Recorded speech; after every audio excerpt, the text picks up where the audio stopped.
So guys, for the first method, you're going to head it with search and type in CMD. Now, you're going to run it as administrator.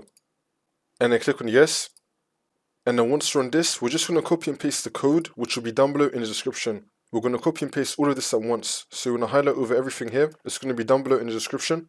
And then you're going to do Control-C to copy it. And then come to CMD.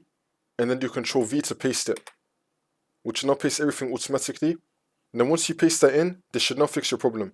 If that's still not working, then for the second method, you're going to head over to search and type in registry editor. Click on it, and then click on yes, and now this will come up. And now once you run this, you can follow everything I'm going to be doing up here.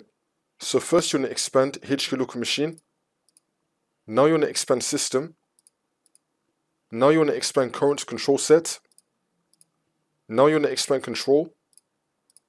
Now we're going to find a folder called power. We're going to scroll down till we find the power folder.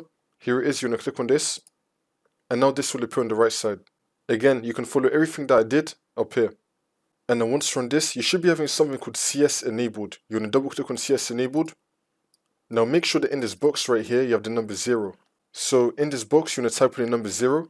Make sure CS enabled value date is 0, and then click on OK.